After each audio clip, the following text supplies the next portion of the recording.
Honda. This is my short bio. Right. We'll move on to the session. Today, ladies and gentlemen, I'm going to talk about oil. It's not about your vehicle oil. I'm going to talk about the most important thing which is overlooked in our diet, the oil which we consume each and every day, which is the best one. So, what is the need for such a discussion? No, there are so many, plenty of myths which are going on about this oil. People say that oily food you have to avoid because it is unhealthy, and some people they say you take only oils which contain PUFA. PUFA containing oils are best for you, and some people say that saturated oils you have to avoid. Saturated fat containing oils you must avoid. Now these are the common myths we hear each and every day from the media, from our friends, from our WhatsApp forwards, that oils are bad, avoid oil. Is it so? You know what happened in 19th century in USA? The hunters who live in the wilderness, some of the hunters they died of protein poisoning because they consumed exclusively on rabbits. The rabbit meat is a very lean diet, meat which doesn't have any fat at all. So what happened? Those people who consumed, these hunters who consumed this rabbit, they died of protein poisoning. So that is a warning bell to people who think that fats are bad. You can avoid fats and live on only on protein and carbohydrates. So this is the ICMR recommendation. It says that we have to take this much amount of fat in our diet. No, the calories of every day you take, this much amount of fats has to come. Even for us, it's about 20 to 30% of the calories has to come from fats. We cannot live without fats. And these are the fats, they are there. We take each and every day, the unsaturated fats. We all know about this. The most important thing today, I'm going to concentrate only on this, the oil we consume each and every day. Because the most of our dietary intake is via cooking oils. This is a recommended intake for oil. It's about 20 gram for an adult and 25 gram for children. And how we take, a salad dressings, marinades, grilling, salt, stir fry, and deep frying. And why we do it? Apart from the calories, we do it, no, we are not for calories. We do it mainly for imparting the taste, because it changes the texture, color, and taste. So it makes the food more and more tasty and palatable. That's why we add oil mostly. But apart from that, it gives calories and more the fat soluble vitamins also. It helps in absorption, right? When you go to supermarket, you will be bombarded with myths, the advertisements, and you cannot choose. If you don't go with a fixed idea of buying one good oil, you will be really confused when you going to buy, because hundreds and hundreds of brands are there. Each and every day you will be seeing one or two brands. They'll be releasing their oil. Why it is there? Because of this, all these myths we create. And in our mainstream education, we don't educate our students regarding this, all these things about oil with PUFA are good, that cholesterol is bad for you, that our oil has less cholesterol, our oil has less saturated fat, all these things. It's very, very tough to judge. And at the end of my discussion, I hope I'll give some idea about all these things, right? So my discussion will be based on these 5 parameters only. How to choose an oil? I'm going to talk about first how they are made. The next one is what is the fatty acid composition in each and every oil. Third one is the presence of trans fat. It's a term you must be hearing, but you will not be knowing into full detail. I'll be telling. And what is this omega-6 omega-3 ratio which is to be taken in our diet? That is the thing I will tell. And the final point would be smoke point and stability of oil, right? We'll see one by one. So how they are made? Technology versus traditional. In olden days, how oils are made? It's made by using this this oil check. It's called cold pressed oils. Now it's a recent trend. People used to buy this cold pressed oil. It's a good one. And later on in the 19th century and 20th century, this came this chemically refined oil. When you go to supermarket, you will be seeing double refined, triple refined. People think that they are very, very good. This refining makes the oil healthy. Is it so? See, this is a comparison. How this cold press oil is made with, check, it's crushed with woods at room temperature. The temperature never exceeds more than 40-degree temperature. It's naturally extracted. No chemicals are added. But look at that side, refined oil, how it is made. It is made in either physical or chemical mechanism. They add a lot of chemicals to refine this oil, and we'll see. And the temperature usually exceeds more than 300 degree during this process. So what happens during this process? So many harmful agents are added. You can see here, phosphoric acid, sodium hydroxide, bleaching. And when you add something and when you are at the end of the process, you want to remove it, you cannot remove all 100% from the oil. There will be definitely minuscule amounts of these impurities will be left in the oil, which we are going to consume each and every day. That's the thing with this refined oil. And more than that, it decreases the smoke point of oil. I'll be telling what is smoke point. So what happens when the smoke point of oil is decreased, the oil becomes rancid or becomes harmful even at a low temperature when it is being cooked. So what is the verdict? My verdict is go for always natural oil, the NI oil, and avoid this refined, the word refined when you see, just run away from that oil. The second point I'm going to talk about is this fatty acid composition. We must be knowing this saturated, polyunsaturated, this PUFA, each and every day, our biochemistry, every day we are reading, so we know that this is a saturated fat. It occurs naturally, we know it, animal fat and dairy products. The most important thing I want to stress is this: it is stable during cooking and frying. The stability is the most important key. Previously, it was thought that the saturated fat is very bad. It's going to increase your LDL. It is going to cause atherosclerosis. Now it is proved beyond doubt that the saturated fat intake within reasonable amounts, it's not bad. We can take, but the quantity is the most important thing. If you take in the prescribed quantity, it is nothing going to happen. So that's about saturated fat. What about monounsaturated fat? The classic example is our olive oil. It contains the omega-9 fatty acid. Definitely, this is a very, very good one. Studies have proved that it is very good. It reduces the risk of cardiovascular disease and stroke. And what about PUFA? This is a catch fat nowadays, the oil containing PUFA. There are two types of PUFA, the omega-3 and omega-6. Omega-3 and omega-6 are entirely different. They do entirely different things of action in our body. These omega-3 are mainly obtained from fish and nuts. And omega-6 in our diet, we get it from the plant-based oils like peanut oil, sunflower, safflower. I'll be giving the list later.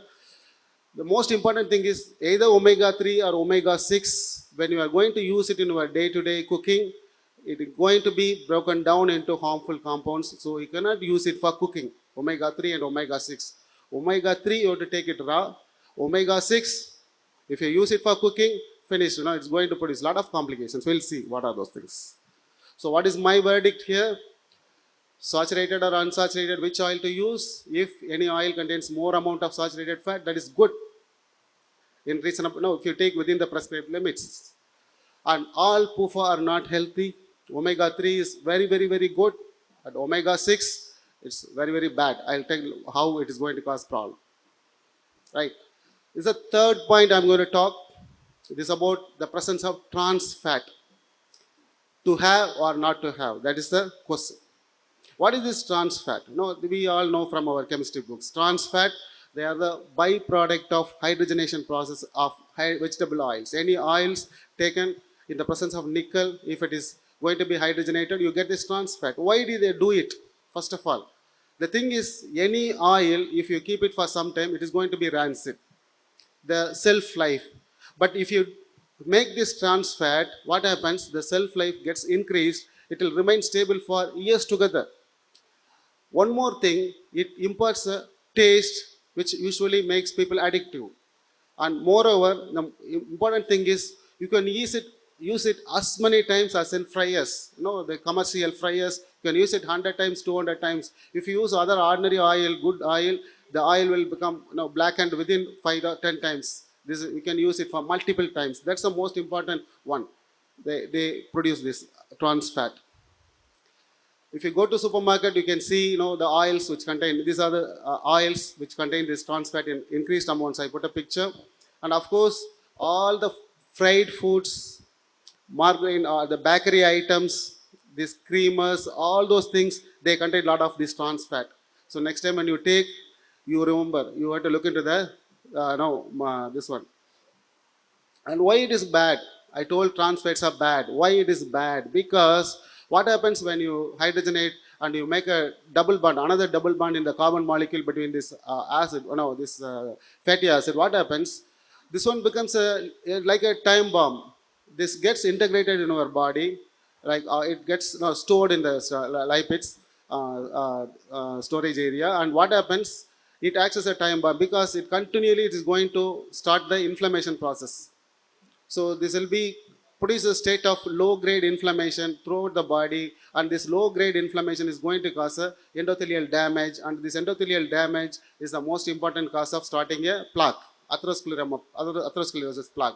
So even though you have no other risk factor, if you are taking food which is rich in trans fat, you are at risk of developing this fatal atherosclerosis. That's the problem. And it raises LDL level, and it lowers the HDL level, of course, producing this state of inflammation. And recently, this article came in 2 weeks back. Our health minister, Union Health Minister, Mansukh Mandavia, he told about this.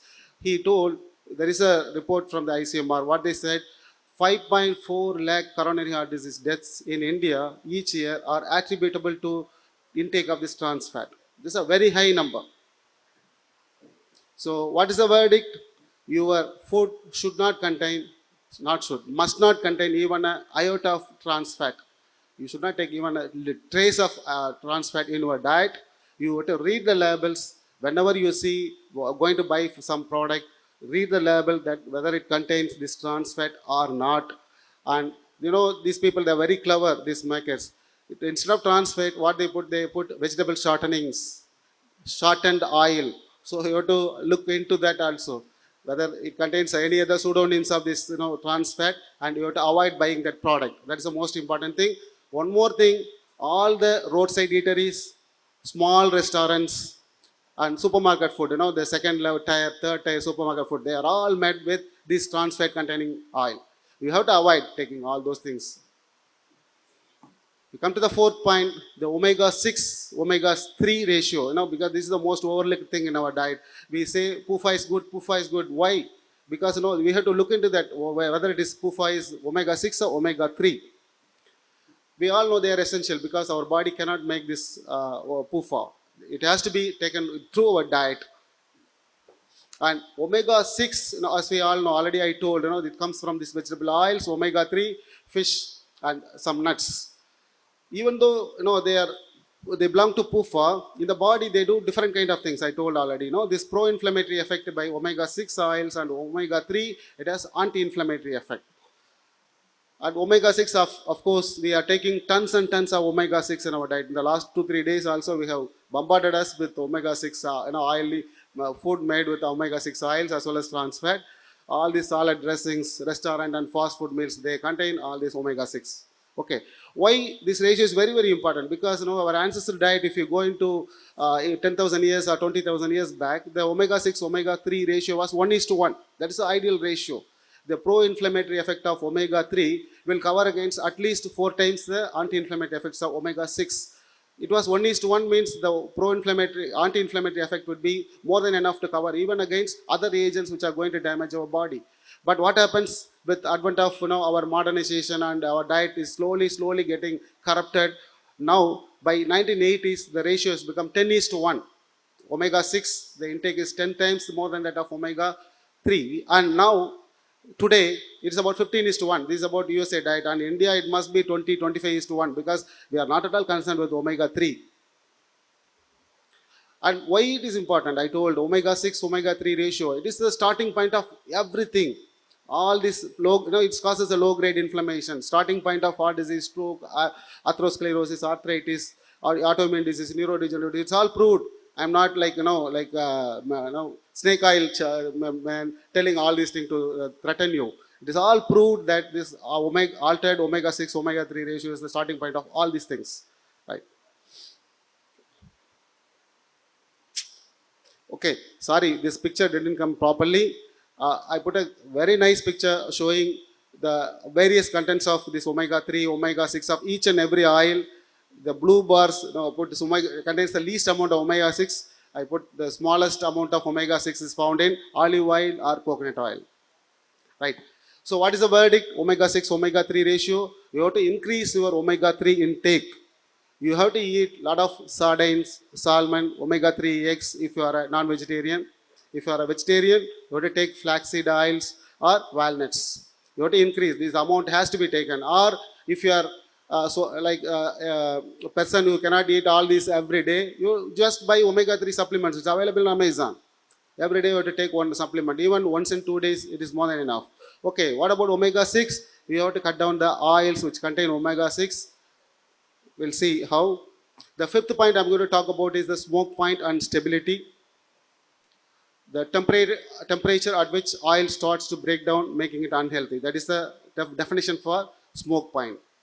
What happens when you are cooking? You add oil, we add oil and then we cook. The temperature increases. How much it goes? Usually they say when you are frying, the temperature goes up to 200, even 220 to 200 degrees. Usually the temperature would be around 180 degree. And once the smoke point is reached, the oil breaks down and a lot of harmful, dangerous substances are released. And those substances, when you are consumed, definitely it is going to cause problem. And one of those substances is malondialdehyde. This is a cytotoxic substance, malondialdehyde, and affects enzymatic activity throughout the body. And one of the side effects, it speeds up the process of aging. People take all these oils, all these things, they'll age very fast. And definitely the stir frying, deep frying, the temperature will reach more than 180. So ideal oil you are going to use, the smoke point must be above 180 degrees centigrade. And PUFAs, if you use oil, I previously told, don't use oil with PUFA for frying. Why? Because oil with PUFAs, they reach the smoke point very fast. Even before 180 degree, it is going to break down. It is going to produce this malondialdehyde and as well as other harmful substances, and it is going to harm. So for these reasons, we should not use this omega 3 or omega 6 oils for frying and other use for roasting food. At least this picture has come. Now this one summarizes all the points I told. If you see, it contains, this is saturated fatty acid and monounsaturated and PUFA. This is a smoke point. So I told you any oil, the smoke point must be, if it is more than 180, it is good. You can see I put all the oils which have smoke points higher than 200. Okay, good. Now look at the percentage of all this. So I told the saturated fatty acid is the most stable one. So that is the verdict. Use oil which contains lot of saturated fatty acid, less PUFA with smoke point more than 200. So these four, I put it in green because they are the one if you have to use it for frying and cooking.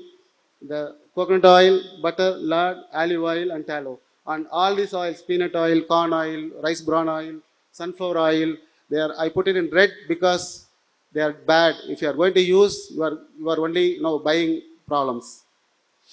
So the verdict is stability of the cooking oil is the most important one. Use oils which are mostly saturated or monounsaturated for frying, and avoid oils which contain this PUFA, this soybean oil, corn oil, all this, right?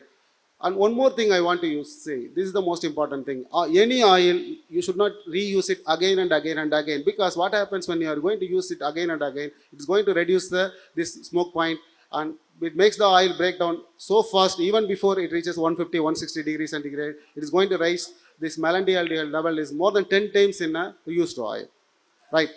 So what is the verdict? Use saturated fatty acid oil containing with high smoke point. And what is the choice of healthy oil based on the 5 points I told?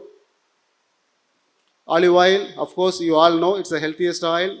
It's resistant to heat. It's a great choice for deep frying as well as for using it as a raw one. You can use it for your salad, right? This second choice would be coconut oil. 90% is saturated. So previously it was thought as a very bad one, but now it is proved beyond doubt that is a very good for health. Even after 8 hours of frying, it remains so. It's the same. So, and saturated fats, we all know they do not increase the risk of heart disease, right? And gingerly oil, again, even though it contains PUFA 40%, it has a very high smoke point. It's suitable for deep frying. It contains that sesamal. It's a natural antioxidant. It prevents the oil from degrading even it is being cooked. And lard, tallow, and ghee, they are very good for frying. And butter is unsuitable. You can use clarified butter instead. And palm oil I put because most of the products nowadays coming in class 1 supermarkets and other one, the imported product, they contains palm oil only. They avoid this hydrogenated other oils. You can use it if you are see any product containing palm oil, but don't use it for your home use, right? Deep frying definitely is going to add calories. Use air fryer if you are a fanatic of fried food. If you like fried food, buy air fryer and you can use it. Air fryer definitely saves a lot of calories. So this is my take home point. Use cold press oil, and as you say, there is no ideal wife or no ideal husband. No ideal oil for everyday use. No single oil. Use at least 2 oils at home. For frying and starting, use coconut oil, gingerly oil, and virgin olive oil. For salad dressing, definitely extra virgin olive oil, right? And you don't be afraid of using saturated cooking oil. They are definitely way better than these PUFA containing oils, especially the omega-6. And avoid trans fat oils at any cost. All hydrogenated oils, all street snacks, cheap restaurant food, and bakery items, please avoid. It's a slow poison. You are taking poison. And avoid excess consumption of food made with this omega-6. And of course, please increase your daily intake of omega-3. Buy omega-3 supplements which are available on Amazon. And moderate amounts of deep frying with the right oil will definitely make a tasty meal. But avoid deep fried food cooked in wrong oils. And air fryer is an alternative option for people who love fried food. Thank you very much. Thank you, Dr. Rajendran, for this subject. To chair this session, I'm not an appropriate person, whatever it is, but I thoroughly enjoyed your talk. Okay. And all the conclusions you have drawn, how do they sell with our kids? I'd like to, can you impart it to our kids, children, saying that street food is not... Definitely, ma'am. Yeah. All this food, street food, foods which are sold in supermarket, they are all slow poison. They contain the slow poison. Sugar and all these oils, especially the vegetable oil, shortened vegetable oil, or PUFA 6 containing oil. They are slow poison. Nowadays, previously we used to see people with coronary heart disease with age group of 60, 70. Now, with even in 30s, 40s, they come with coronary heart disease. They come with myocardial infarction. This is sad truth. What I am trying to ask you is, how to sell it to our kids? How you are going to pass it on to them? It is so attractive. First of all, we have to present with the facts, ma'am. We have to tell them, the thing is, if you tell them that don't eat this food, that food, they will ask why. And once, this is for adolescents, definitely adolescents will understand all these things, saturated food, about, oils, all these oils, omega-3, omega-6, they must be reading in our books, everyday books, as well as seeing in the internet. Definitely they will understand, ma'am. We have to tell them with the basic facts. These are the foods you have to avoid. You have to eat food which is better not in a roadside item, and or any oil, any food which is made with trans fat, they have to avoid. That thing we must.